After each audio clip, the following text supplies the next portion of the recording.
Halo semuanya, kembali lagi bersama saya Alifa Azhara dengan NPM 10222023 dari kelas C122 Akuntansi. Oke, untuk kali ini saya akan membahas materi mengenai e-commerce. E-commerce itu apa sih? Jadi teman-teman, e-commerce itu adalah suatu proses terjadinya transaksi jual beli yang dalam prakteknya dilakukan secara online melalui media elektronik. Nah, untuk penjelasan lebih lengkapnya, simak video berikut ini ya. E-commerce. E-commerce secara umum dapat diartikan sebagai proses transaksi jual beli secara elektronik melalui media internet. E-commerce juga dapat diartikan sebagai suatu proses berbisnis dengan memakai teknologi elektronik yang menghubungkan antara perusahaan, konsumen, dan masyarakat dalam bentuk transaksi elektronik dan pertukaran atau penjualan barang, servis, dan informasi secara elektronik menurut Munir Fuadi. Selanjutnya ada faktor pendukung e-commerce. Yang pertama yaitu cakupan yang luas, yang kedua proses transaksi yang cepat, yang ketiga e-commerce dapat mendorong kreativitas dari pihak penjual secara cepat dan tepat, dan pendistribusian informasi yang disampaikan berlangsung secara periodik. Lalu yang keempat ada e-commerce dapat menciptakan efisiensi yang tinggi, murah, serta informatif. Lalu yang terakhir, e-commerce dapat meningkatkan kepuasan pelanggan dengan pelayanan yang cepat, mudah, aman, dan akurat.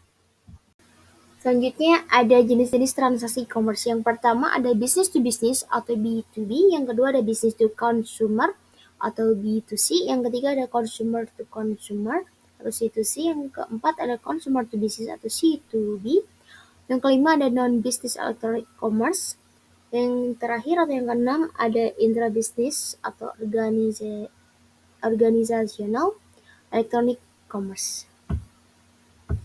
Lalu selanjutnya ada jenis-jenis konsumen dalam transaksi e-commerce. Yang pertama yaitu konsumen individual. Konsumen ini lebih banyak diperhatikan oleh media. Yang kedua ada konsumen organisasi. Yang ketiga ada konsumen yang paling banyak melakukan bisnis di internet yang terdiri dari pemerintah, perusahaan swasta, resellers, organisasi publik yang bertindak tidak semata-mata konsumtif sebagaimana layaknya konsumen akhir. Selanjutnya ada keuntungan e-commerce. Ada 3 keuntungannya teman-teman. Yang pertama ada keuntungan produsen, yang kedua ada keuntungan konsumen, dan yang terakhir ada keuntungan masyarakat dan pemerintah. Yang pertama yaitu keuntungan produsen. Lebih aman membuka toko online dibanding membuka toko biasa. Selanjutnya tanpa batas-batas wilayah dan waktu. Lalu ada revenue stream atau arus pendapatan yang baru yang mungkin sulit atau tidak dapat diperoleh melalui cara konvensional. Yang keempat, meningkatkan market exposure atau pangsa pasar. Lalu yang terakhir ada menurunkan biaya operasi atau operating cost. Keuntungan konsumen. Yang pertama ada transaksi jual beli lebih mudah dan nikmat. Lalu menggunakan digital cash atau electronic cash atau e-cash. Yang ketiga ada tidak terbatas ruang dan waktu. Lalu yang keempat, konsumen mendapatkan produk atau servis terbaik dari berbagai pilihan. Lalu yang kelima atau yang terakhir, memberikan kesempatan bagi konsumen untuk berinteraksi, berdiskusi, dan bertukar pengalaman. Lalu ada keuntungan masyarakat dan pemerintah. Yang pertama, mengurangi kemacetan jalan dan mereduksi polusi udara. Yang kedua, meningkatkan daya beli dan kesempatan masyarakat untuk mendapatkan produk atau servis yang terbaik.